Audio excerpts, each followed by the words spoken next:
Daughter testified I was unfit as a parent, giving my ex full custody. Now she's back after she kicked her out. My ex-wife, 45 female, and I, 46 male, divorced 3 years ago and have 3 kids together. 24 male, 22 female, and 17 female. Since our 2 older kids were already moved out and in college when we divorced, the only custody and child support issue we had was our youngest daughter, Mary, who was 14 when we split. My ex wanted full custody while I was pushing for shared custody. I had moved into an apartment at this time, and Mary would stay with her mom during the week because it was easier for school. She would come stay with me on weekends, though. I answered any questions Mary had about our divorce, but I made it a point to never say anything negative. I didn't want Mary to think that anything she had done was the cause of our divorce. I cherished the weekends we spent together, and from everything I saw, Mary enjoyed our time together too. Then the court hearing came. When I walked into the courthouse that day, I honestly thought things were going to go fine. I wasn't expecting it to be easy, but I convinced myself that Mary wouldn't make things any harder than they already were. I mean, I'd done my best to stay a good dad, even with everything falling apart between Sarah and me. I showed up for every weekend, kept things civil, and never spoke badly about her mom. I thought that counted for something. But as soon as Mary got up to speak, I could feel the room shift. She stood there clutching her little statement, looking way more confident than a 14-year-old should in that situation. And then she started reading. It wasn't just what she said, it was how she said it. The tone in her voice was sharp, like she was trying to make me hurt. She said I was unfit to be a parent, that I didn't care about her, and that I'd only been trying to get custody to hurt her mom. She even said I was selfish and didn't prioritize her needs. I sat there stunned, while my lawyer shot me a look that basically screamed, "What the hell is happening?" Hearing my own daughter say those things, it felt like a punch right in the gut. I couldn't understand where it was coming from. The way she talked, you'd think I was some deadbeat who never showed up or cared. But I was there. I was always there, even when it felt like Sarah was trying to edge me out of Mary's life. The words kept coming though. She talked about how she felt unsafe around me, how she wanted nothing to do with my apartment, and how her mom's house was the only place she felt comfortable. She even threw in some weird, exaggerated stuff about my apartment being too small and depressing. I couldn't believe it. I'd worked hard to make that place feel like home for her, and here she was tearing it apart like it was a joke. The whole time, Sarah sat there with this smug little smile. She didn't say anything, but she didn't need to. Mary was doing all the damage for her. I wanted to speak up so badly. I wanted to interrupt and tell Mary she was wrong, to remind her of all the times we'd had fun together. All the weekends I'd spent trying to make her feel normal despite everything going on. But I couldn't. I just had to sit there and take it. By the time Mary finished, my hands were shaking, not from anger, but from the sheer pain of it all. How could my own daughter, my baby girl, say those things about me? Did she even believe them? Or was this just Sarah's influence? I didn't know what hurt more. The possibility that she truly hated me, or the thought that Sarah had convinced her to. When the hearing ended, I tried to talk to her. I wasn't going to yell or argue. I just wanted to understand. I followed her out into the hallway, called her name, and said, "Mary, can we please talk for a minute?" She didn't even stop. She just glanced over her shoulder and said, "There's nothing to talk about," before walking off with Sarah. And Sarah, of course, turned around and gave me this cold, satisfied look before telling me to leave them alone. I can't even describe how empty I felt in that moment. It wasn't just that Mary didn't want to talk. It was the realization that she might never want to again. I drove home that night in silence, replaying the whole thing over and over in my head. Every word she said felt like a stab. Unfit, selfish, unsafe. None of it made sense, but there was no way to defend myself without making things worse. I spent the next few days wondering where I went wrong. Did I not do enough during the marriage? Was it my fault for moving out and leaving Sarah to handle the weekday? Or was this just Sarah poisoning Mary against me? It didn't matter which option it was, they all sucked. From that day on, everything changed. I knew I'd lost something important, and I wasn't sure I'd ever get it back. But the worst part wasn't even the loss. It was the fact that Mary didn't seem to care at all. After the custody hearing, things were different. I don't even know how to explain it. It wasn't like Mary and I had some huge blowout argument or an official we're done moment. But after that day, she stopped answering my texts. She wouldn't pick up when I called, and when I tried to check in through Sarah, all I'd get were vague responses, or more often, silence. The weekends I used to look forward to so much. They were just gone. No explanation. No, I don't want to come over. Nothing. I'd sit in my apartment on Friday nights, waiting for her to show up, hoping maybe she'd change her mind. But she never did. At first, I told myself she was probably just angry or upset and needed some time. But as the weeks turned into months, it was clear. She was done with me. I didn't want to push her, you know? I thought if I gave her space, she'd come around eventually. So I kept texting her, just little things. "Hope you're doing well. Good luck on your test this week. Miss you, kiddo." Stuff like that. I didn't get a single response. Not even a thanks. Every now and then, I'd hear from Josh or Emma. They'd give me bits and pieces about Mary, how school was going, that she'd made the cheerleading team, stuff like that. It wasn't much, but at least it was something. They didn't seem to know much more than I did about why she cut me off, though. When I asked if Mary had said anything to them about me, they both said no. She just didn't talk about me at all. One day Emma called me. She said Mary had mentioned something about feeling abandoned during the divorce. That caught me completely off guard. I mean, I fought tooth and nail for shared custody. How could she think I abandoned her when I was the one trying to keep us connected? I tried reaching out again after that. I sent her a longer text saying how much I missed her and that I was sorry if she ever felt like I wasn't there for her. I told her I'd always be there if she wanted to talk, no matter what. And you know what I got? Nothing. It was like I didn't exist. At some point, Sarah stopped even pretending to keep me in the loop. Anytime I tried to ask about Mary, her grades, how she was doing emotionally, anything, Sarah would just shut me down. She's fine, she'd say, like that was supposed to be enough. It got to the point where the only connection I had to Mary was the child support payments I sent every month and the college fund I kept contributing to. I didn't stop though. Even if she hated me, I wasn't going to give up on my responsibility as her dad. It wasn't all bad though. Around this time, I started dating Lisa. She was a single mom with 3 kids of her own, and honestly, she was the first real bright spot in my life since the divorce. Lisa understood what I was going through. Her ex had made things messy for her too. Her kids were great, and for the first time in a long time, I felt like I had some stability. But even with Lisa in my life, there was always this Mary-shaped hole I couldn't fill. Every time I saw her picture on social media or heard about her from Josh or Emma, it was like a reminder of how badly I'd failed. I kept thinking, what could I have done differently? How do I fix this? The thing is, I couldn't fix it, not on my own anyway. Mary had made her choice. She didn't want me in her life, and I didn't know how to change that without making things worse. So I drifted. I focused on Lisa, her kids, my job. I told myself that if Mary wanted to reconnect, I'd be ready. Until then, I just had to accept that this was my reality. A father without his daughter, waiting for a relationship that might never come back. It had been 3 years since the custody hearing, and at this point, I had accepted that my relationship with Mary was practically non-existent. I wasn't happy about it, but what could I do? She didn't want me in her life, and I wasn't going to force my way in. Life was finally starting to feel normal again. I was settled in with Lisa, and her kids were great. They weren't replacements for my own kids, but being around them made things feel a little less empty. Lisa and I had a good thing going, and I was happy for the first time in a long while. Then one night, completely out of nowhere, I got a call from Mary. I stared at my phone for a second, almost not believing it. I hadn't heard her voice in over a year. Part of me wanted to let it go to voicemail. I mean, what could she possibly want now? But of course I picked up. "Dad," she said, and immediately I could tell she'd been crying. Her voice cracked like she was trying to hold it together, but it wasn't working. "What's wrong?" I asked, already feeling that knot in my stomach. She started talking fast, like she didn't know how much time she had to explain. "Mom kicked me out. I don't have anywhere to go. I didn't know who else to call." Hearing her say that after everything tore me up inside, for so long, I'd been the last person she wanted to talk to, and now, when she had nowhere else to turn, I was the one she called. I didn't know whether to feel relieved or heartbroken. "Of course, you can come here," I told her. "We'll figure it out, okay?" Lisa was sitting on the couch next to me, and she gave me this look, half confused, half concerned. I mouthed, "It's Mary," and she nodded, not saying a word. When Mary showed up at the house, she looked different.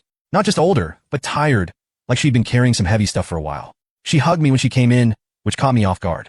I mean, this was the same girl who hadn't even wanted to text me back, and now she was hugging me like her life depended on it. I didn't push her for details right away. I figured she'd tell me when she was ready. And sure enough, later that night, she opened up a little. "Mom and I got into a fight," she said, sitting at the kitchen table with a mug of tea Lisa had made her. She said she can't deal with me anymore. I tried to keep my face neutral, but inside, I was furious. I couldn't believe Sarah would just throw her out like that. "What happened?" I asked gently. Mary hesitated, looking down at the table. "I threw a party while she was out of town. Things got out of hand. Some stuff got broken. It wasn't the whole story. I could tell, but I didn't press." "What about the other stuff?" she said. I asked carefully. Mary sighed, her shoulders slumping. "She thinks I have a drug problem, but I don't.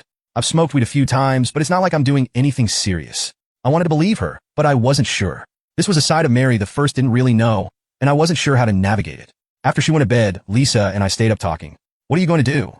Lisa asked. "I don't know," I admitted. "She can stay here for now, but long term, I'm not sure." Lisa looked worried. "I want to help, but we have to think about the kids. They don't know her, and if what her mom's saying is true." She didn't finish the sentence, but I knew what she meant. It wasn't just about me and Mary anymore. I had a whole new family to consider, and I couldn't just make a decision without thinking of them. That night, I lay awake for hours, staring at the ceiling. For the first time in years, Mary was back in my life, and all I could think about was how completely unprepared I felt. I wanted to help her, but I had no idea what that was supposed to look like. All I knew was that the next few days were going to be some of the hardest I'd ever faced. The next morning, after Mary had slept in a bit, I decided to get more clarity on what had happened. It wasn't like I wanted to grill her or anything, but if I was going to figure out how to help her, I needed to know the full story. "Hey, Mary," I said as she sat down at the kitchen table for breakfast. Lisa had already taken her kids to school, so it was just the two of us. "I don't want to push, but can you tell me more about what happened with your mom?" She avoided my eyes, stirring her cereal for way too long before answering. "I told you, Dad. I threw a party. Some stuff got broken and Mom freaked out." "Okay," I said carefully, trying to keep my tone neutral. "But your mom doesn't just kick you out over a party. There's got to be more to it." Mary sighed loudly and pushed her bowl away. She's been on my case for months about stupid stuff, my grades, my friends, everything. The party was just the last straw, I guess. I could tell she wasn't giving me the full picture, but I didn't want to push too hard and make her shut down completely. Instead, I decided to call Sarah and get her side of the story. The call wasn't exactly pleasant. As soon as Sarah picked up, she launched into her usual condescending tone. Oh, so now you want to get involved? Where were you when she was spiraling? Huh? Spiraling? I repeated. What are you talking about? Sarah went on to tell me that Mary had been caught skipping school, failing classes, and according to her, hanging out with a bad crowd. She claimed the party wasn't just a minor thing. It had been a full-blown disaster. The house was trashed, and several expensive items were either broken or stolen. And don't even get me started on the drugs, Sarah added. I found weed in her room weeks ago, and I'm pretty sure she's using more than that. Hearing all this made my stomach turn. Was Mary really that far gone? Or was Sarah exaggerating? I knew she wasn't exactly known for handling things calmly. When I got off the phone, I went back to Mary, who was scrolling through her phone on the couch. I talked to your mom, I said, sitting down across from her. Her eyes narrowed. Of course you did. Mary, I said, you've been skipping school and failing your classes. Is that true? She shrugged, not meeting my gaze. School's been hard, okay? I've had a lot going on. And the weed? I asked. That got a reaction. She sat up straighter, her face defensive. It's not a big deal, Dad. It's just weed. Everyone smokes it. I leaned forward, trying to keep my voice calm. I'm not here to judge Mary. I just need to understand what's going on so I can help you. She crossed her arms and glared at me. Help me? Like you've been helping me the past 3 years? Yeah, okay. That stung, but I let it slide. Look, your mom thinks you have a drug problem. Is there anything else I need to know? Mary rolled her eyes. She's exaggerating like always. I threw a party. It got out of hand, and now she's acting like I'm some kind of criminal. I didn't know what to believe. On one hand, Sarah wasn't the most reliable narrator. But on the other, Mary's defensiveness didn't exactly scream innocence. That evening, Lisa and I had a long talk after the kids went to bed. She says it's just weed, I told her, but Sarah's convinced it's more. Lisa looked worried. And you believe her? I don't know, I admitted. Mary's not exactly giving me much to work with. Lisa sighed. Look, I feel for her, but we have to think about the kids. If what Sarah's saying is true, having her here might not be the best idea. I nodded, even though it made me feel sick to my stomach. The idea of turning Mary away after she'd finally come to me for help felt wrong. But Lisa had a point. Her kids didn't know Mary at all, and the last thing I wanted was to bring chaos into their lives. The truth was I felt completely stuck. Mary needed help. Real help, but I didn't know if I could give it to her. And with Lisa's concerns hanging over me, I started to wonder if I was in way over my head. The next day, I knew it was time to make a call. Mary was still at the house, acting like nothing was wrong. She was on her phone most of the time, barely speaking to me or Lisa unless she needed something. The tension in the house was thick. Lisa was trying to keep things normal for her kids, but I could tell she was worried. After the kids went to bed, Lisa and I sat down in the kitchen. We need to decide what we're doing here, Lisa said, her voice low but firm. I want to help her. I really do, but she can't just stay here indefinitely. I nodded, staring at the table. I'd been running scenarios in my head all day, and none of them felt right. I know, I said, but I don't know where else she's supposed to go. She's my daughter, Lisa. How do I just tell her no? Lisa sighed, rubbing her temples. I get it, I really do. But you have to think about what this means for the rest of us. She's 17, and she's obviously going through something serious. I'm worried about what kind of influence she could have on the kids. She wasn't wrong. As much as it hurt to admit, Lisa's kids were my responsibility too now. They didn't ask for any of this, and I couldn't risk them being dragged into Mary's problems. I'll talk to her, I said finally, but it's not going to be easy. That night, I knocked on Mary's door. She was lying on the bed, scrolling through her phone, barely looking up when I came in. What? She asked, her tone cold and dismissive. Mary, we need to talk, I said, sitting down on the chair by the desk. She rolled her eyes and sat up, crossing her arms. Let me guess. Mom called you again? And now you're going to lecture me? No, I said, trying to keep my voice steady. This isn't about your mom. It's about what happens next. Her face immediately hardened. What's that supposed to mean? I took a deep breath, already feeling the weight of what I was about to say. Mary, you can't stay here long term. This house isn't set up for that, and with everything going on, I just don't think it's the right environment for you. Her mouth dropped open, and for a second, she just stared at me. Then the anger hit. Are you serious? She snapped. You said you'd help me. You're my dad. And you're just going to throw me out again? I'm not throwing you out, I said, trying to keep my tone calm. I want to help you, but I don't think this is the best place for you right now. We can look into other options. Maybe counseling or a program that can give you the support you need. Oh my God. She cut me off, standing up. You really don't get it, do you? I don't need some stupid program. I just need a place to stay. And you can't even do that for me. Mary, I said, standing up too. It's not that simple. There are other people in this house to consider. Of course, she interrupted, throwing her hands in the air. You're new. Perfect family. Guess I don't fit into that, Her words stung, but I couldn't let her guilt me into making a decision I wasn't sure was right. That's not fair, I said quietly. I've been trying to reach out to you for years, and you shut me out every time. Now you show up out of nowhere, and I'm supposed to just drop everything. She shook her head, tears forming in her eyes. You don't get it. You never got it. I called you because I didn't have anyone else, and now I see why. With that, she stormed out of the room, slamming the door behind her. The next morning, she packed her things and left without saying a word. I tried to talk to her before she left, but she just brushed me off. As the door closed behind her, I felt a crushing sense of failure. I tried to do what was best for her, for Lisa, for everyone, but it didn't feel like enough. Watching her leave was one of the hardest things I've ever had to do, but I didn't see any other way. Now I'm left wondering if I made the right choice. Did I protect my family, or did I just fail my daughter when she needed me the most? After Mary left, the house felt different, quieter, heavier.